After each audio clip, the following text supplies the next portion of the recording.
Hey, welcome back to this three-part series about YouTube's rules of the road. In our last video, Kelly talked about our community guidelines and how they're enforced. In part 2, I'll get into how copyright works. Copyright is a legal right that gives the creator of an original work the exclusive rights to determine how it's used. Basically, you can't use someone else's videos, music, or other creative work in your videos without their permission. This even includes singing a song or reciting lyrics someone else wrote. So how do we enforce copyright? When a copyright owner sends a valid legal complaint, known as a takedown notice, we take down the content. We're required to do this by law. We're also required to prevent people from repeatedly violating other people's copyright on YouTube. So we set up a copyright strikes system. If your content is the subject of a takedown notice, we'll issue a copyright strike. Our copyright strike system and community guidelines strike system don't affect one another. But no surprise, if you receive 3 copyright strikes, your account will be terminated and your videos will be removed from YouTube. There's no warning for copyright strikes, but the first 2 strikes have no impact on your account or what features you can access. Also note that there are some regional exceptions that allow you to include someone else's work, so be sure to read up on what counts as fair use in the public domain. You may have also heard of Content ID and wonder how it relates to copyright.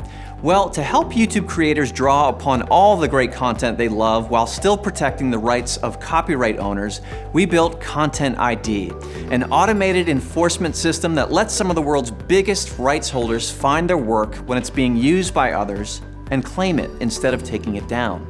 So even though Content ID has a lot to do with copyright, a Content ID claim is not the same as a copyright takedown notice. In exchange for not issuing takedowns, which would result in copyright strikes, rights holders can use Content ID claims on videos to either track video performance but leave the video on the site, to block it on a country-by-country basis, or most often they choose to monetize the video by placing ads on it. Content ID claims never impact your channel or access to features. Over 90% of Content ID claims result in monetization or tracking, not blocking. That means millions of videos that would otherwise be removed and result in copyright strikes instead get to remain live on YouTube. At its heart, Content ID is an automated matching system. Machines can't account for things like fair use or rights holder errors. But don't worry, you can dispute a Content ID claim if you think it's invalid, and will often hold the revenue that the video is making and pay out the appropriate party once the dispute is resolved. So now you might be thinking, as long as I'm following the community guidelines and not violating copyright, then I can become a YouTube partner and make ad revenue, right? Not quite yet. What? Let me sit down. Oh.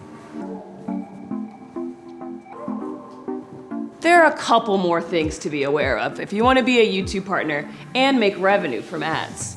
My name's Mahalit, and in the third and final part of this series, I'll give you an overview of the YouTube Partner Program and our advertiser-friendly guidelines. Click this end screen to come on over.